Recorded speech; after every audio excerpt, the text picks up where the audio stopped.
प्यारे बच्चों, आप सभी का हमारे चैनल पे बहुत बहुत स्वागत है। दोस्तों, इस वीडियो के माध्यम से क्लास 10th के बच्चों के लिए होम साइंस यानी कि गृह विज्ञान का 2023 का वायरल मॉडल पेपर लेकर के आ चुके हैं। और प्यारे बच्चों, इस वीडियो के माध्यम से इस पूरे पेपर का A to Z सोल्यूशन बताने वाले हैं।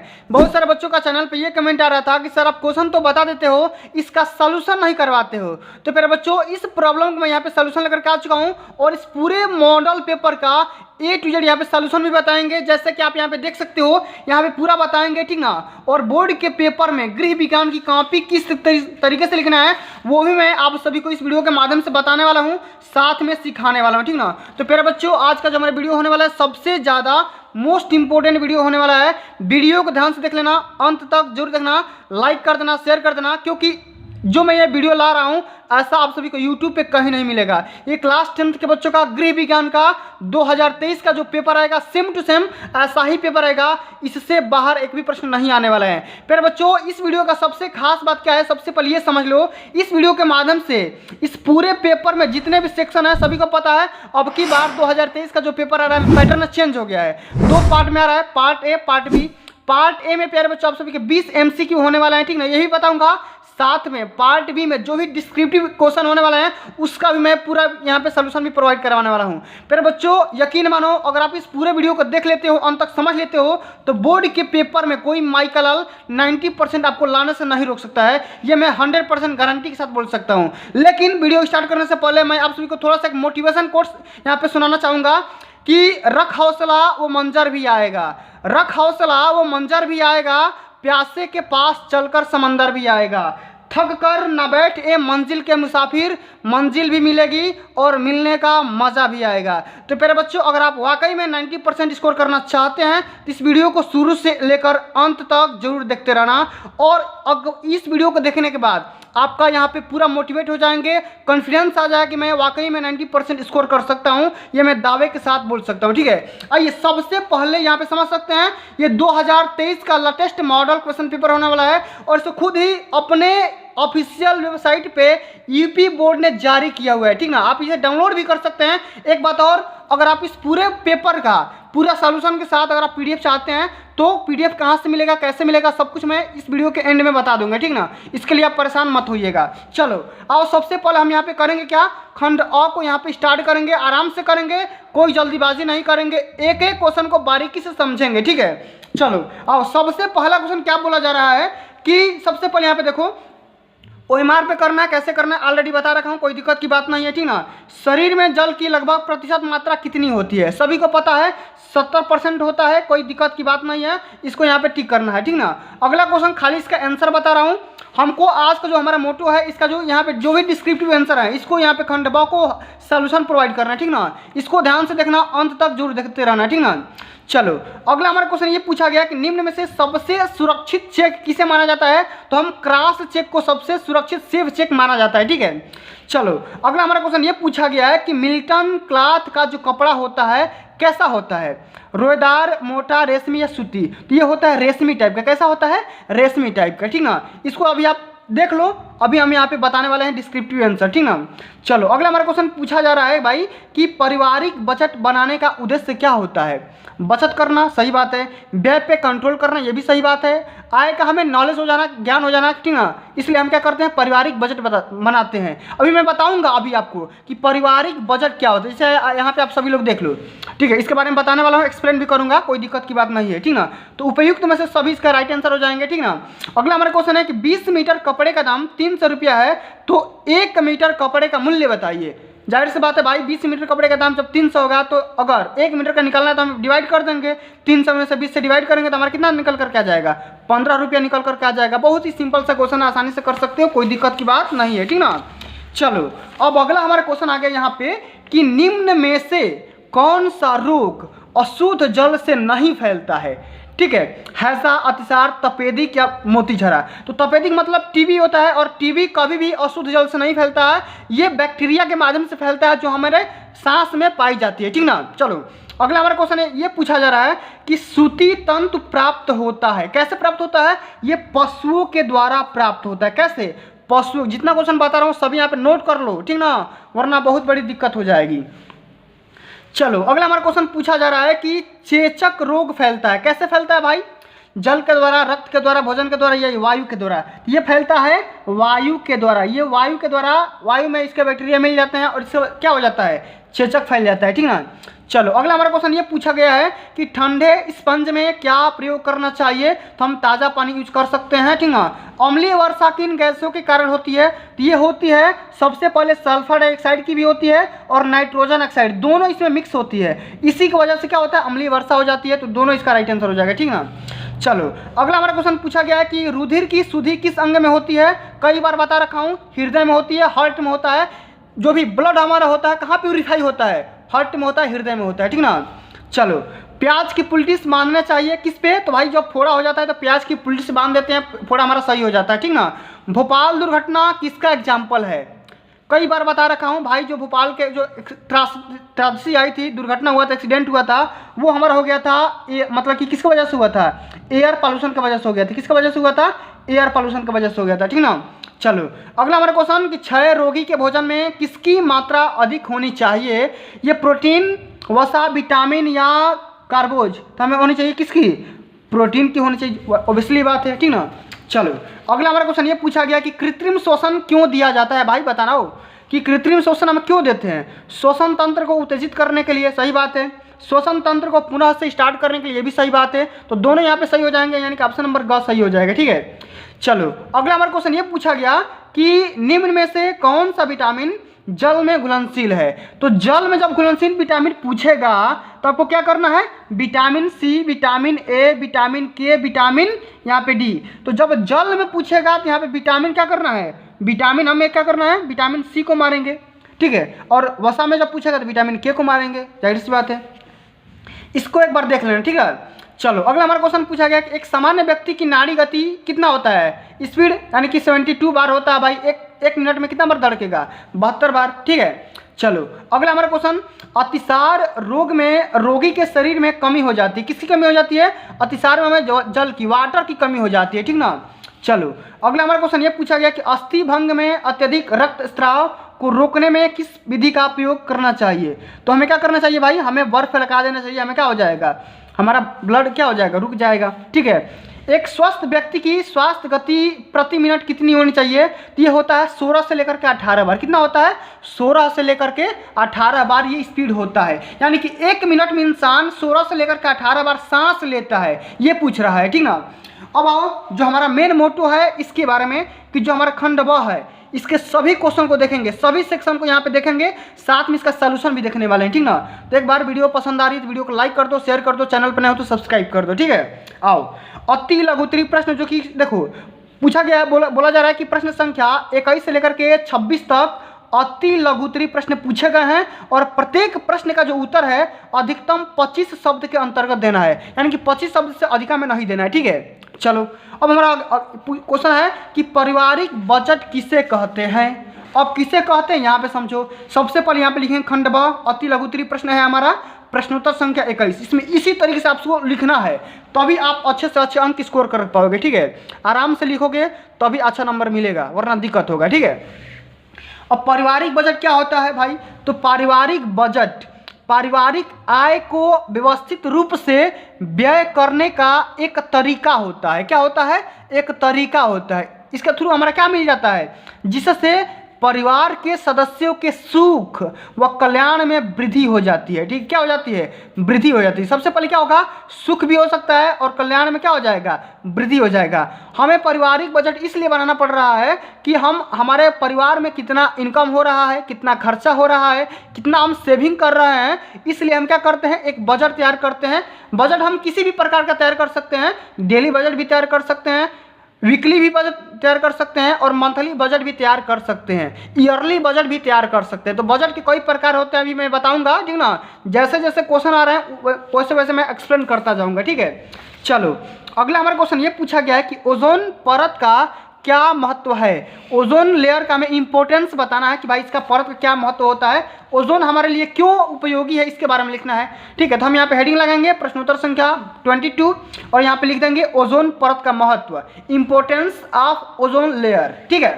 अब भाई ओजोन का सबसे पहले केमिकल फार्मूला होता है, याद रख लो, O3 होता है, यानी कि ऑक्सीजन किसमें 3 मॉलिक्यूल्स इसमें ऐड रहते हैं, इसी को हम क्या बोलते हैं, ओजोन परत बोलते हैं। ठीक है, ये हमें करता क्या है, ये हमें सूर्य से जो भी हमारी रेडिएशन आती है, ठीक है, किरणें आती है, जो हमें उस, अब जाहिर सी बात की ये है कि सूर्य की किरणें में, सूर्य के रेडिएशन में अल्ट्रा वायलेट रेज प्रेजेंट होती है। क्या होती है, अल्ट्रा वायलेट जो रेज होती है वो कम से कम 93 से लेकर के 99% मात्रा में अवशोषित हो जाती है। क्यों, क्योंकि ये जो हमारा O3 है, ओजोन है, उसको क्या कर लेता है, ऑब्जर्व कर लेता है, मतलब कि अवशोषित कर लेता है, जो हमारे मतलब कि पृथ्वी पर आ नहीं पाता है। अगर देखो, अगर होगा क्या, अगर डायरेक्ट अगर सूर्य की किरणें अगर पृथ्वी पर आ जाएगी तो हमारा जीवन नष्ट हो जाएगा।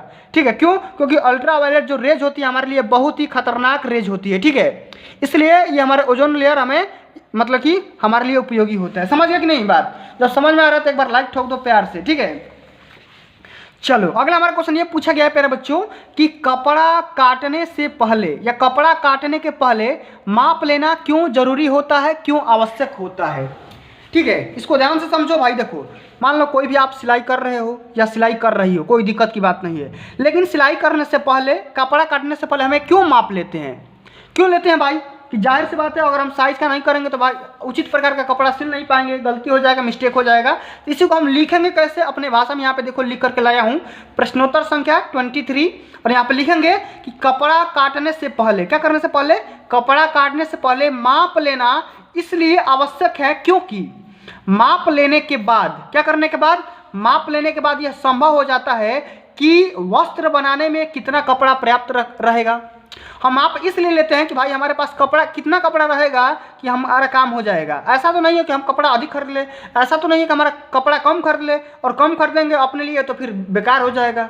ठीक है, तो कपड़े के व्यर्थ जाने की संभावना भी समाप्त हो जाती है, और ठीक माप लेने से वस्त्र उपयुक्त फिटिंग के बनते हैं। ठीक है, अगर आप ठीक माप का लोगे, मान लो अगर आपके शरीर में अगर 2 मीटर कपड़ा आ रहा है तो 2 मीटर का लोगे तो फिर अच्छा फिटिंग आएगा। अगर 1.5 मीटर ले लोगे तो फिर फिटिंग बेकार हो जाएगी। इसलिए हम क्या करते हैं, कपड़ा को काटने से पहले हम क्या कर देते हैं, उसका साइज मेजर करते हैं भाई। इसलिए माप लेते हैं कि भाई पैंट बनाने के लिए, शर्ट बनाने के लिए, कोई भी ड्रेस बनाने के लिए हम उसे मेजर करते हैं, माप लेते हैं। समझ गए कि नहीं, इतना बात समझ गए तो एक बार प्यार से लाइक कर दो। ठीक है, चलो अब अगला हमारा क्वेश्चन यहाँ पे ये पूछा जा रहा है प्यारे बच्चों कि समझ सकते हो कि भोजन पकाने के उद्देश्य समझाइए। ठीक है, कि भाई हम भोजन क्यों पकाते हैं, भोजन मतलब कि क्यों ऐसा नहीं खा जा रहे, भोजन हम क्यों पका के खाते हैं। इसका मेन कहने का सेंस यहाँ पे ये है, भोजन पकाने का मेन टारगेट क्या है, मेन उद्देश्य क्या है, मेन लक्ष्य क्या है, भोजन हम क्यों पका के खाते हैं, इसके बारे में लिखना है। और एक बात ध्यान रखना है, 25 शब्द से नीचे ही लिखना है, ऊपर नहीं जाना है। ठीक है, इसको ध्यान में रखना है। आओ यहाँ पे लिखो प्रश्नोत्तर संख्या 24, यहाँ पे लिख दो, हेडिंग लगाओ बढ़िया से कि भोजन पकाने के उद्देश्य। अब कौन कौन से उद्देश्य हैं भाई, यहाँ पे लिख दो। सबसे पहले हमारा मेन टारगेट ये होता है कि भोज्य पदार्थों को सुपाच्य बनाना। जाहिर सी बात है, अगर आप देखो भोजन पका करके नहीं खाओगे तो आपका पेट खराब हो जाएगा। समझ गए कि नहीं, इस बात को ध्यान में रखना है। इसलिए हम क्या करते हैं, भोजन को पका करके खाते हैं। समझ गए। अगला हमारा पॉइंट ये है कि आहार को अधिकाधिक स्वादिष्ट बनाना। भोजन पकाने की वजह से क्या हो जाता है भाई, हमारा जो भोजन होता है वो अधिक डिलीशियस हो जाता है, स्वादिष्ट हो जाता है, खाने में अच्छा लगता है। ठीक है, इसलिए हम क्या करते हैं, भोजन को पकाते हैं, वो भी अच्छे ढंग से पकाते हैं। समझ गए कि नहीं। और अगला हमारा ये टॉपिक यहाँ पे ये आ जाएगा, आकर्षक बनाना। हम भोजन इसलिए भी पकाते हैं कि हम पकाने की वजह से हमारा भोजन क्या हो जाता है, एट्रैक्टिव हो जाता है, अच्छा दिखने लगता है। और अच्छा जब दिखेगा तो हम अच्छे से बढ़िया से खाएंगे, प्यार से खाएंगे। ठीक है, और इसका मैंने एक और टारगेट है कि आहार का संरक्षण भी हो जाएगा। ठीक है, अगर अच्छा बनेगा भोजन तो हम बढ़िया से खाएंगे, बेकार नहीं होगा, फालतू का नहीं होगा। ठीक है, बेकार नहीं होगा। समझ गए। तो ये सारे हमारे रीजन हो जाएंगे भोजन पकाने के उद्देश्य। सबसे पहले उद्देश्य क्या हो जाएगा, भोज्य पदार्थ को सुपाच्य बनाना, आहार को अधिकाधिक स्वादिष्ट बनाना, आकर्षक बनाना, आहार का संरक्षण करना। समझ गए कि नहीं। इतना बात लिख दोगे आपका 2 नंबर यहाँ से पक्का मिल जाएगा, गारंटी मैं दे रहा हूँ, गारंटी। ठीक है, चलो अगला हमारा क्वेश्चन आप क्या है, इसको ध्यान से समझो। ठीक है, एक क्वेश्चन को आज एकदम धुआं करेंगे, आराम से करेंगे। आप लोग बहुत से चैनल पे कमेंट कर रहे थे सर आप कब इसका सलूशन लाओगे, तो लो भाई ला दिया, पढ़ो प्यार से बढ़िया से, लाओ नाम रोशन करो सबका। ठीक है, अब अगला हमारा क्वेश्चन क्या पूछा जा रहा है कि दवा पिलाते समय किन किन बातों का ध्यान रखेंगे। ठीक है। दवा पिलाते समय किन किन बातों का ध्यान रखना चाहिए, हमें इसके बारे में लिखना है। जैसे मान लो कोई भी रोगी है, अब रोगी को दवा देंगे तो हम किसी ना किसी बात को ध्यान में रखेंगे ना। ऐसा नहीं तो थोड़ी है कि अगर टाइम अगर सुबह का है तो शाम वाली दवा खिला दो, शाम का है तो सुबह वाली दवा खिला दो, ऐसा नहीं होना चाहिए। ठीक है, इसके बारे में कैसे लिखेंगे इसके यहाँ पे समझो। ठीक है, बढ़िया समझो। प्रश्नोत्तर संख्या 25 है। अब यहाँ पे एक एक पॉइंट को लिख दो कि उपयुक्त मात्रा में दवा पिलाना चाहिए।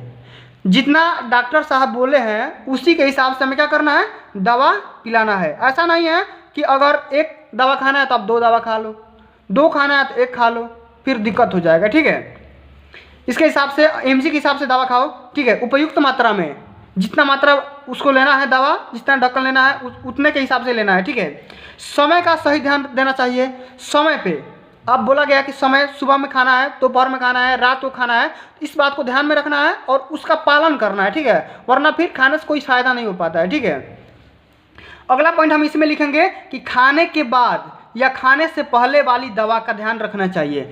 मान लो ऐसा ना हो कि हम खाने के बाद वाली दवा खाने से पहले खा ले या खाने से पहले वाली दवा खाने के बाद खाएं, तो फिर दिक्कत हो जाएगा, फिर आप अच्छे से ठीक नहीं हो पाएंगे। ठीक है, रोगी अच्छा से टाइम पे ठीक नहीं हो पाएगा, फिर इरेगुलरिटी समझ में आ जाएगी। समझ आ रहा है कि नहीं? तो इस तरह से हमें क्या करना है, दवा पिलाते समय इन 3 पॉइंट को ध्यान में रखना है। कम से कम इन 3 पॉइंट को ध्यान में रखना ही चाहिए। ठीक है, बाकी और भी पॉइंट लिख सकते हो, कोई दिक्कत की बात नहीं है। ठीक है, चलो अब अगला हमारा क्वेश्चन ये पूछा गया है कि तापमान लेते समय 2 सावधानियां को लिखें। जैसे मान लो हम बीमार पड़ गए, तो बीमार पड़ेंगे तो जाहिर सी बात है हम टेम्परेचर सेंस करेंगे कि हमारे बॉडी का टेम्परेचर कितना है। थर्मामीटर लगाएंगे, जाहिर सी बात है डॉक्टर हमारा क्या करेगा, थर्मामीटर लगाएगा बॉडी में। ठीक है, लेकिन थर्मामीटर लगाने समय किन 2 बातों का ध्यान रखना है, सावधानियां कौन कौन सी बरतनी पड़ती है, उसके बारे में यहाँ पे लिखना है। ठीक है, आओ आराम से लिखते हैं, प्यार से लिखते हैं। सबसे पहले यहाँ पे लिखेंगे प्रश्नोत्तर संख्या 26 और यहाँ पे लिखेंगे सबसे पहला पॉइंट। इसमें 2 पॉइंट लिखेंगे, 2 नंबर मिल जाएगा। सबसे पहले हम ये लिखेंगे कि मुंह में थर्मामीटर न लगाएं। ठीक है, ये भी हमारा मतलब कि सावधानी बरतनी होती है कि थर्मामीटर को बहुत से बच्चे क्या करते हैं कि मतलब कि मुंह में भी लगा लेते हैं। ठीक है, या डॉक्टर भी दे देते हैं, तो ऐसा नहीं करना है। कभी भी थर्मामीटर को मुंह में यूज़ नहीं करना है। ठीक है, और अगला पॉइंट हम इसमें ये इंक्लूड कर सकते हैं, यदि रोगी को पसीना आ रहा है, क्या करना है, यदि रोगी को जब पसीना आ रहा है तो उसे पोंछ कर, पसीना क्या करना है, पोंछ देना है और कुछ टाइम रुकना है और रुक के उसके बाद टेम्परेचर को सेंस करना है। ठीक है, सबसे पहले फैन वगैरह चला करके मतलब पसीना को मतलब कि बढ़िया से सुखा देना है, तब उसके बाद ही क्या करना है, इस टेम्परेचर को सेंस करना है, तभी थर्मामीटर क्या यूज़ करना है। समझ पा रहा है कि नहीं? ठीक है, समझ गए, इतना कोई दिक्कत की बात नहीं है, समझ गए। चलो अब अगला हमारा क्वेश्चन यहाँ पे आ गया, लघु उत्तरीय प्रश्न। यहाँ पे समझ सकते हैं लघु उत्तरीय क्वेश्चन। अब इसका निर्देश सबसे पहले पढ़ो, क्या बोला जा रहा है कि प्रश्न संख्या 27 से लेकर के 31 तक लघु उत्तरीय प्रश्न है।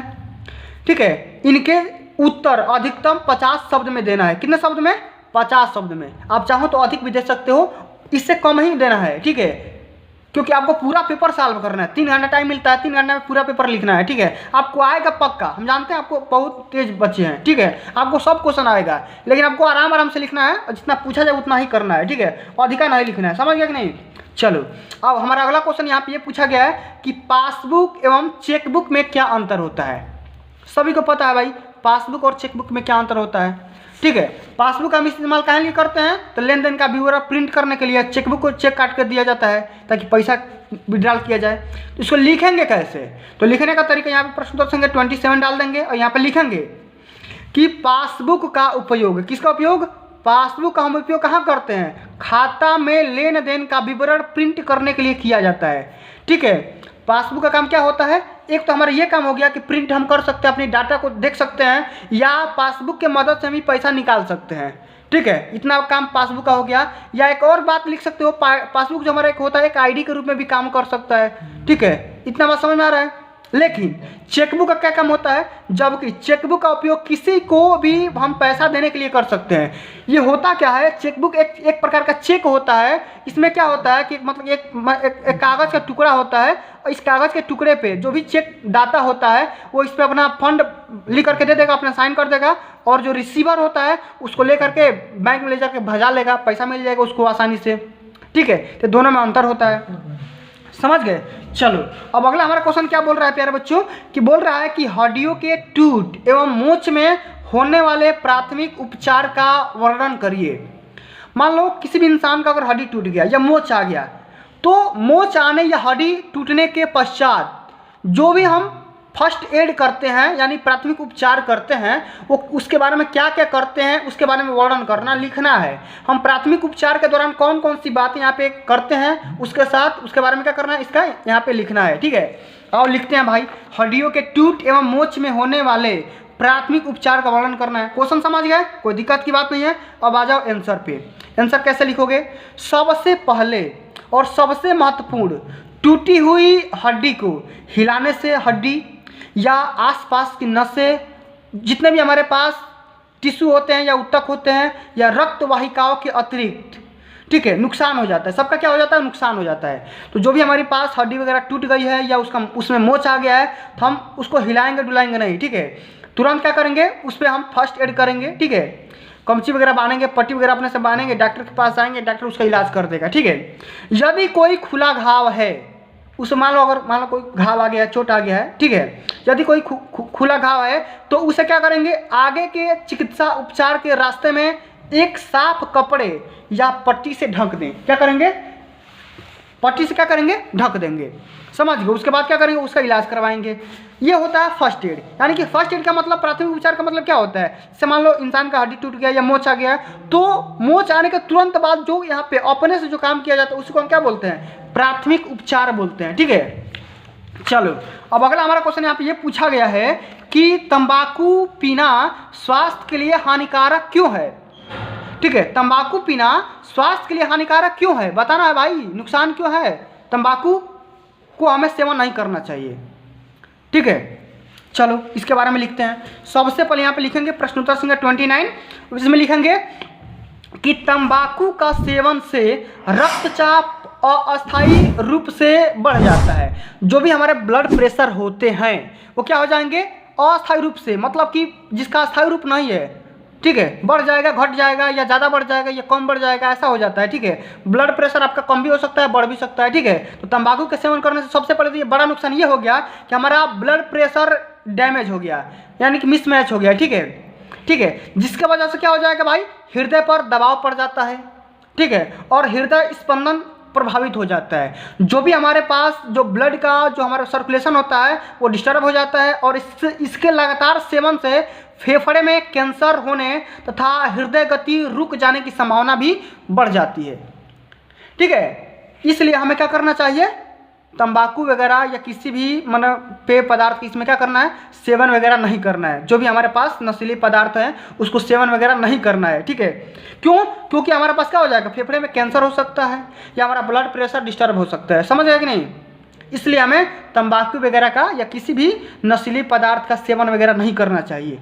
ठीक है, चलो अब अगला हमारा क्वेश्चन ये पूछा गया है कि भोजन पकाने की सर्वोत्तम विधि का वर्णन करिए। ठीक है, कि भोजन पकाने का सबसे उचित विधि कौन कौन सी होती है, इसके बारे में लिखना है। वैसे प्यारे बच्चों, तो यहाँ पे समझो कि भोजन पकाने की कई सारी विधियाँ हैं, ताल के, बॉयल के, ठीक है, भून के, बहुत सारी विधियाँ हैं, उबाल के। ठीक है, लेकिन इसमें पूछा जा रहा है कि भोजन पकाने की सर्वोत्तम विधि का वर्णन करना है। अब भोजन पकाने की सर्वोत्तम विधि कौन सी होती है, ये पहले आपको जानना पड़ेगा। तो भोजन पकाने की सर्वोत्तम विधि होती है हमारे पास भाप के द्वारा, स्टीम के द्वारा, स्टीमिंग मेथड के द्वारा। लिखेंगे कैसे, यहाँ पे प्रश्नोत्तर संख्या 30। अब हम इसमें थोड़ा सा इसको हम छोटा कर दे रहे हैं ताकि आपको दिक्कत ना हो। ठीक है, चलो हम क्या करेंगे, हम यहाँ पे विधि अपनाएंगे भाप के द्वारा, स्टीमिंग के द्वारा। और इसमें करेंगे क्या, भाप द्वारा पकाना भोजन पकाने का, ठीक है, भाप द्वारा जो भी भोजन पकाते हैं, भोजन पकाने का सबसे उत्तम साधन माना गया है। ठीक है, सर्वोत्तम विधि मानी गई है। ठीक है, क्यों, क्योंकि भाप के द्वारा पकाया गया भोजन स्वादिष्ट एवं स्वास्थ्य के लिए लाभदायक होता है। जो भी हम स्टीमिंग करके भोजन पकाते हैं वो बहुत ही मोस्ट डिलीशियस होता है और हमारे हेल्थ के लिए बहुत ही यूज़फुल होता है। मतलब कि कहने का सेंस क्या है, यहाँ पे लाभदायक होता है। ठीक है, इस विधि से भोजन के पौष्टिक तत्व भी नष्ट नहीं होते हैं और साथ में इस विधि में भोजन अधिक जल्दी पक जाता है, क्योंकि प्रेशर कुकर इत्यादि में भाप का दबाव जो होता है अधिक होता है। ठीक है। क्या बोलेंगे कि भाप के द्वारा भोजन जो हम पकाते हैं सबसे अच्छी साधन माना गया है। क्यों? क्योंकि भोजन के द्वारा, भाप के द्वारा पकाया गया भोजन स्वादिष्ट होता है। क्या होता है? स्वादिष्ट होता है और स्वास्थ्य के लिए लाभदायक भी होता है। इतना पॉइंट लिख देंगे। और इस विधि में भोजन का जो भी हमारे पौष्टिक तत्व होते हैं वो कभी भी नष्ट नहीं होते हैं। ऐसा नहीं है कि हम स्टीमिंग के द्वारा पकाएंगे तो इसके पौष्टिक तत्व जो भी इसके तत्व होते हैं बाहर निकल जाएंगे, ऐसा नहीं होता है। ठीक है। और इस विधि में भोजन अधिक जल्दी पक जाता है, ये भी हमारे पास एक फ़ायदा हो गया। क्यों? क्योंकि प्रेशर कुकर में जो भी हमारा स्टीम होता है, प्रेशर होता है, वो क्या होता है? अधिक होता है, इसलिए हमारा भोजन जल्दी पक जाता है। इसलिए इसे सर्वोत्तम विधि माना गया है भोजन पकाने के लिए। समझ में आ रहा है कि नहीं? चलो अगला हमारा क्वेश्चन समझो। क्या पूछा गया है कि प्रतिरोधक क्षमता को समझाइए। प्रतिरोधक क्षमता मतलब क्या होता है? समझो। इम्यूनिटी सिस्टम, यानी कि जो भी मान लो अगर कोई भी इंसान बीमार पड़ने वाला है तो बीमार पड़ने से पहले उसके शरीर में जो भी मतलब कि वायरस होते हैं, ठीक है, या बैक्टीरिया होते हैं, आने से पहले हमारा जो शरीर होता है उन सभी को लड़ता है। जैसे मान लो विशेष प्रकार की कोशिकाएं हो जाती है या ऊतक हो जाते हैं या शरीर के जो भी हमारे पार्ट्स होते हैं उसको क्या करते हैं? मतलब कि दुश्मन की तरह अट्रैक्ट करते हैं। भाई मत आओ, ठीक ना, एकदम बढ़िया से क्या करते हैं? सेवा करते रहते हैं। जैसे यहाँ पे कैसे लिखोगे इसको लिखने का तरीका कि प्रतिरोधक क्षमता से अभिप्राय किसी भी व्यवस्था, समुदाय या समाज द्वारा खतरे के बुरे प्रभावों का समायोजित एवं कुशलतापूर्वक अवशोषण करने, समायोजन करने तथा प्रतिरोध करने की क्षमता के साथ साथ आवश्यक बुनियादी ढांचे एवं कार्यों के लिए संरक्षण में हमें क्या करता है? बचाता है।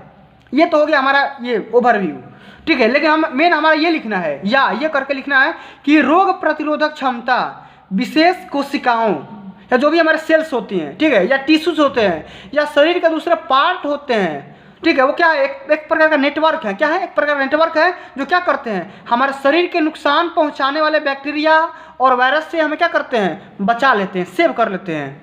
समझ पा रहे कि नहीं? हमें क्या करेंगे? सेविंग देंगे, यानी हमें प्रोटेक्ट करेंगे, ठीक है। इस बात को ध्यान में रखना है।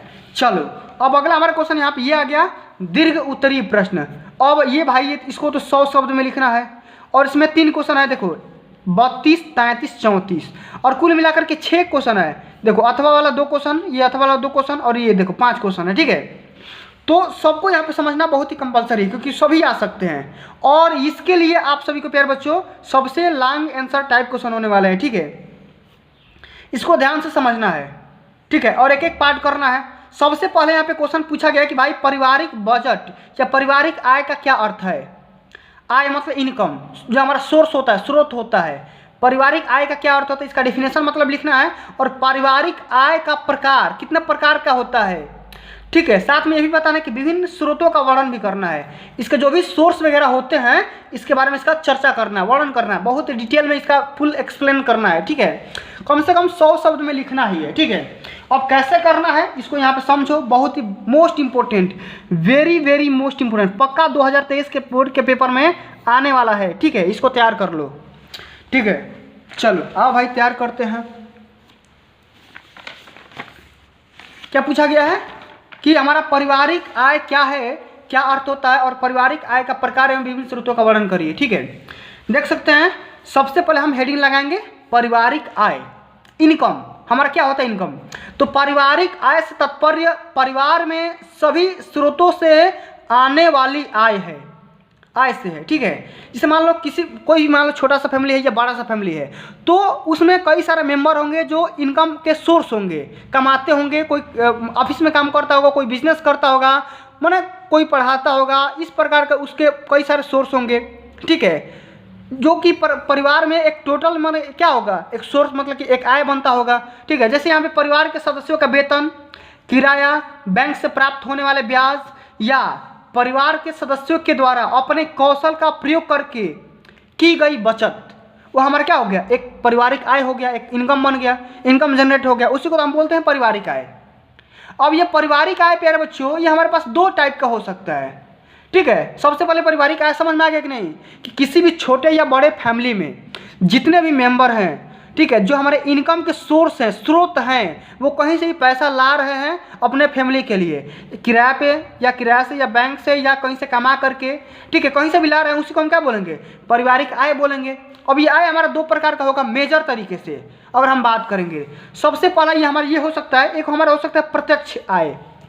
प्रत्यक्ष आय कहने का सेंस यहाँ पे ये है कि जो हमको आंखों से दिखाई दे। हमको अगर सैलरी मिल रही है तो हमको एकदम आंखों से महसूस हो, आंख से दिखाई दे कि भाई आज हमको सैलरी मिली है इतना, ये हमारा हो गया प्रत्यक्ष आय। लेकिन ऐसा भी इनकम होता है जो हमको दिखाई तो नहीं देता है लेकिन एक हमारा सोर्स है। समझ पा रहे कि नहीं? ठीक है, तो ये हमारे पास दो प्रकार का होता है, एक होता है प्रत्यक्ष आय, एक होता है अप्रत्यक्ष आय। अप्रत्यक्ष आय कहने के सेंस से हमारा ये हो गया, जैसे मान लो आप बैंक में 5 लाख रुपया जमा कर दिए। ठीक है, बैंक में आप 5 लाख रुपया जमा कर दिए और उस 5 लाख का मान लो 5% या 10% ब्याज मिल रहा है, तो हर महीने आपको जो भी यहाँ पे ब्याज मिल रहा है उसको हम क्या बोलेंगे? उसको हम बोल देंगे अप्रत्यक्ष आय। ये वो भी तो एक इनकम का सोर्स है, जो हमारा व्यय है, हमारा जो इंटरेस्ट है वहाँ से मिल रहा है। समझ पा रहे कि नहीं बात को?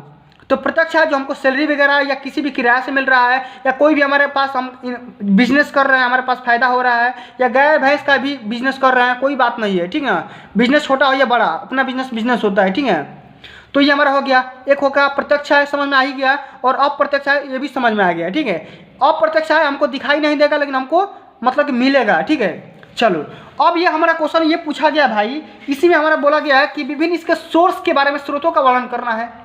इसके कौन कौन से सोर्स हो सकते हैं इसके बारे में लिखना है। तो पारिवारिक आय विभिन्न स्रोतों से प्राप्त हो सकती है, जैसे हमारा हो सकता है नौकरी से प्राप्त होने वाला वेतन, मकान या दुकान से किराया, या अंशकालीन कक्षाएं चलाना।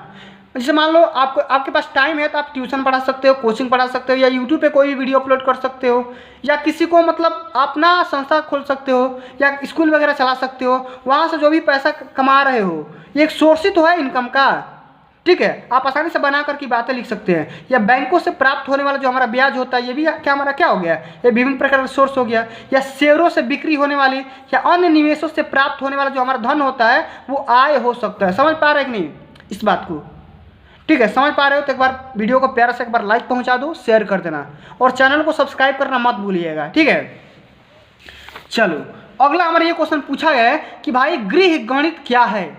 ठीक है, इसमें से दोनों को एक ही को करना है। मैं समझा दे रहा हूँ कि गृह गणित क्या है, इसके महत्व को सविस्तार समझाइए।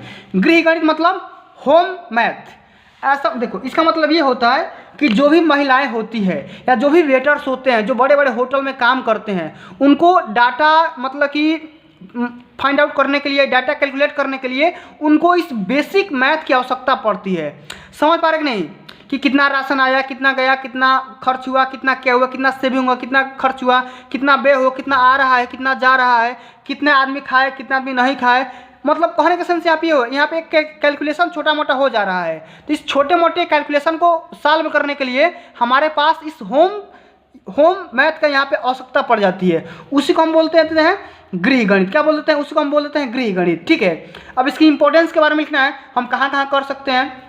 होटल में कर सकते हैं, घर पे कर सकते हैं, स्कूल में कर सकते हैं, बाजार में कर सकते हैं, जहाँ मन करे अपने बिजनेस वगैरह में इसका इस्तेमाल कर सकते हैं। समझ पा रहे कि नहीं? बना करके पूरा बढ़िया से लिख दोगे, नंबर पक्का मिल जाएगा। ठीक है, अब आओ अगला हमारा क्वेश्चन ये पूछा गया है कि घर में सिलाई करने से गृहिणी को क्या लाभ होता है। एक गृहिणी के लिए इसका ज्ञान होना क्यों आवश्यक है? ठीक है, मान लो घर में कोई भी लेडीज़ है, ठीक है, वो सिलाई कर रही है, तो सिलाई उसके करने से कौन कौन से लाभ हो सकते हैं, सबसे पहले इसके बारे में लिखना है। और एक गृहिणी के लिए इसका ज्ञान होना क्यों जरूरी है, क्यों आवश्यक है, क्यों कंपलसरी है। ठीक है, इसके नीड को समझाना है। ठीक है, आराम से समझते हैं, बहुत ही बढ़िया क्वेश्चन है। एक बार समझा दूंगा, समझ में आ जाएगा। ठीक ना, बना करके भी लिख सकते हो। ऐसा नहीं है कि जितना मैं बता रहा हूँ वही आपको याद करना है, रटना नहीं है। आपको खाली क्वेश्चन को समझना है, समझ लोगे आप आराम से बना करके लिख सकते हो। ठीक है, चलो हमारे सबसे पहला यही क्वेश्चन है कि घर में सिलाई करने से गृहिणी को क्या लाभ होता है। तो कौन कौन से लाभ होते हैं इसके बारे में सबसे पहले समझो कि घर में सिलाई करने से निम्नलिखित लाभ हो सकते हैं। कौन कौन से लाभ हो सकते हैं भाई? सबसे पहले तो हमारा ये लाभ हो सकता है कि हम धन की बचत कर सकते हैं। क्या कर सकते हैं? हम धन को सेव कर सकते हैं। जैसे मान लो हमें कपड़ा ही सिलवाना है और हमारे घर में हमारी मम्मी है चाहे हमारी दीदिया है, वो कपड़ा सिलना जानती है, तो हम क्यों भाई बाहर जाएं? हमारा वो सिलाई का जो हमारा पैसा इन्वेस्ट होगा वो हम अपने घर में ही बचत कर सकते हैं। ये हमारा बात हो गया। इसको आप हेडिंग भी बना करके इसमें 2 लाइन लिख सकते हो। ठीक है, अगला हमारा फ़ायदा हो सकता है कि उत्तम सिलाई, हमारा मतलब एकदम बेटर क्वालिटी का सिलाई मिल सकता है, तगड़ा सिलाई मिल सकता है, और धागों का हम प्रयोग कर सकते हैं। ठीक है। कहने का सेंस हमारा ये है कि जो भी हमारे दर्जी वगैरह हैं बहुत ही डुप्लीकेट सिलाई करते हैं। ऐसा भी होता है कि आपने कपड़ा सिलवा करके लाया, 1 महीने 2 महीने के अंदर फट गया। ठीक है, धागों का मतलब कि कमज़ोर धागे का इस्तेमाल कर देते हैं, लोकल धागे का इस्तेमाल कर देते हैं, तो इससे भी बच सकते हैं आप। इससे भी आपका फ़ायदा हो सकता है कि A1 क्वालिटी का आपका सिलाई हो जाएगा और A1 क्वालिटी का आपके उसमें धागे लग सकते हैं। ठीक है, उसके बाद रुचि के अनुसार वस्त्रों का निर्माण कर सकते हैं, जैसा आपका मन कर रहा है, जैसे आपके डिज़ाइन बनाने का मन कर रहा है वैसा आप डिज़ाइन बना सकते हैं। ठीक है, वैसा आप कढ़ाई कर सकते हैं, कलाई कर सकते हैं, समझ पा रहे कि नहीं, उस प्रकार के वस्त्रों का निर्माण कर सकते हैं। समझ पा रहे हैं, ये हमारा क्या हो गया, बेनिफिट हो गया। हमारा अगला बेनिफिट ये भी हो सकता है कि बच्चे हम कपड़े के यूटिलाइज कर सकते हैं। जो भी हमारे पास फटे पुराने कपड़े हैं या जो भी हमारे उसमें से कपड़ा बच रहा है उसमें रुमाल का या अन्य कपड़े में हम उसमें ऐड कर सकते हैं, पॉकेट वगैरह में लगा सकते हैं। ठीक है, इससे हमारा क्या हो गया, एक बेनिफिट हो गया। तो बचे हुए कपड़े का हम पुनः से यूटिलाइज कर सकते हैं, पुनः यूज कर सकते हैं। ठीक है, या पुराने कपड़े का हम पुनः से प्रयोग कर सकते हैं, जो भी हमारे पास पुराने कपड़े हैं उसको हम यूज कर सकते हैं। तो ये तो हमारे पास हो गया बेनिफिट्स, हमारे पास लाभ हो गया कि इसका लाभ कौन कौन से होते हैं। अब हमारा अगला क्वेश्चन ये पूछा गया है कि एक गृहिणी के लिए इसका ज्ञान होना क्यों आवश्यक है। तो भाई किसी भी माँ बहन के लिए इसका हमें मतलब इसका ज्ञान इसलिए होना आवश्यक है, क्यों, अगर ज्ञान हो जाता है तो हम सबसे पहले तो हम धन की बचत कर सकते हैं। समय जो हमारा बेकार का जाता है घर में, जो भी हम बकवास की बातें करते रहते हैं, सोते रहते हैं दिन में, उसका हम यूटिलाइज कर सकते हैं। ठीक है, अपने काम में मतलब कि मगन रह सकते हैं, लीन रह सकते हैं, अपने समय की भी यूटिलाइज कर सकते हैं, बोरिंग फील नहीं कर सकते हैं, अपना काम स्वयं कर सकते हैं। समझ पा रहे कि नहीं है, इतना सारा हमारे पास मतलब कि लाभ हो सकता है। ठीक है, चलो अब अगला हमारा क्वेश्चन यहाँ पे है अथवा करके है कि नाप लेने की विधिया का सविस्तार वर्णन करिए। कि नाप लेते समय किसी भी ड्रेस का, किसी भी कपड़े का नाप लेना के कौन कौन सी विधियाँ होती है, इसके बारे में हमें लिखना है। ठीक है, तो या तो ये करो या तो ये करो, दोनों में से किसी एक को करना है। ठीक है, ये तो मैंने बता ही दिया, इसको कर लेना। ठीक है, चलो अगला हमारा क्वेश्चन यहाँ पे ये आ गया कि रोगी का आहार तैयार करते समय किन किन बातों का ध्यान देना आवश्यक होता है, विस्तार पूर्वक वर्णन करिए। रोगी का आहार तैयार करते समय, मान लो कोई भी रोगी है, ठीक है, उसका जब भोजन बनाएंगे तो कौन कौन बात का ध्यान रखेंगे। सबसे पहले इसके बारे में लिखना है, विस्तार से इसके बारे में समझाना है। ठीक है, 100 शब्द में। ठीक है, आओ समझते हैं भाई।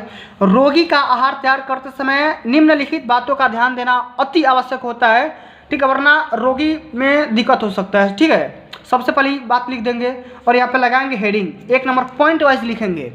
सबसे पहला पॉइंट हम ये लिखेंगे कि भोजन सफाई से स्टील या कलई के बर्तनों में बनाया जाना चाहिए।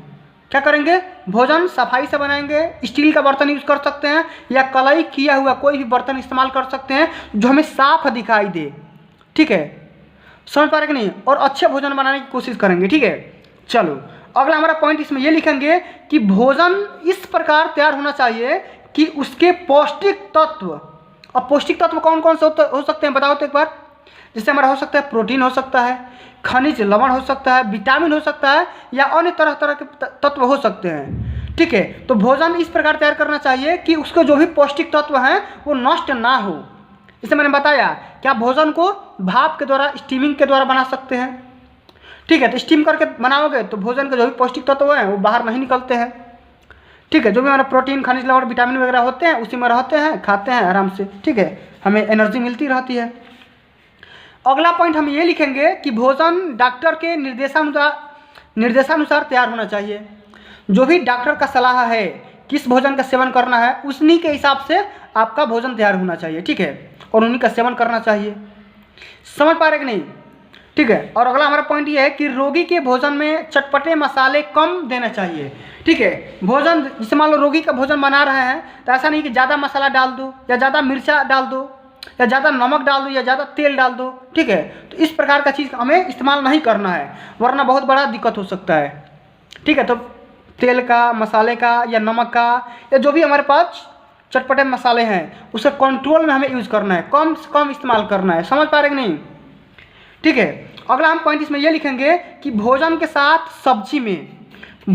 सब्जी में रोगी को नींबू का भी प्रयोग कर देना चाहिए, रोगी को नींबू भी दे देना चाहिए ताकि भोजन का बढ़िया तरीके से पाचन हो सके। समझ पा रहे कि नहीं। ठीक है, अगला हम पॉइंट इसमें लिखेंगे कि हल्का भोजन रोगी को देना चाहिए। ऐसा नहीं है कि रोगी को बढ़िया से दबा के खाना दो, नहीं, हल्का हल्का लाइटली भोजन। ठीक है, अगला पॉइंट हम ये लिखेंगे कि भोजन को स्वादिष्ट बनाने के लिए काला नमक व काली मिर्च का प्रयोग करना चाहिए। अब काला नमक और काली मिर्च का प्रयोग करने से हमारा भोजन क्या हो जाता है, और भी ज़्यादा स्वादिष्ट हो जाता है। समझ गए, इसको ध्यान में रखना है। और हम अंत में ये पॉइंट लिखेंगे कि रोगी को जो भी भोजन दे तत्वों से परिपूर्ण होना चाहिए। ठीक है, उसमें विटामिन मिलना चाहिए उसको, मतलब कि पौष्टिक तत्व उसमें होना चाहिए, खनिज लवण होना चाहिए, विटामिन प्रोटीन खनिज लवण उसमें होना चाहिए, पौष्टिक मतलब होना चाहिए, तभी वो रोगी को भोजन देना चाहिए। अगर प्यारे बच्चों अगर आप टॉपिक इसमें लिखते हो, ठीक है, तो एग्जामिनर आपका पूरा में पूरा नंबर देगा और एक भी नंबर काटेगा नहीं, ये मैं दावे के साथ बोल सकता हूँ। ठीक है, तो प्यारे बच्चों यहाँ पे मैंने पूरा क्वेश्चन कवर करवा दिया और इस वीडियो के माध्यम से जितने भी यहाँ पे आप सभी कमेंट आ रहे थे उसका मैंने यहाँ पे पूरा रिजॉल्व कर दिया। ठीक है, यहाँ पे पूरा प्रॉब्लम को सॉल्व कर दिया और एक एक क्वेश्चन को मैंने बहुत ही बढ़िया से तरीके से समझाने की कोशिश किया है। अगर फिर भी कोई मिस्टेक हुआ है तो क्षमा कर देना।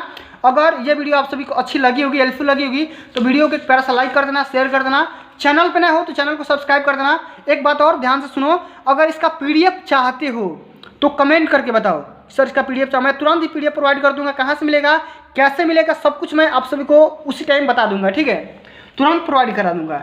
अगर आप गृह विज्ञान से संबंधित और भी कोई डाउट है, कोई भी दिक्कत हो, कोई भी और भी क्वेरी है, आप मेरे को कमेंट करके ऑब्वियसली बता सकते हो। मैं तुरंत कमेंट का रिप्लाई करता ही हूँ, ऐसा कोई बात नहीं है कि मैं कमेंट का रिप्लाई नहीं करता हूँ।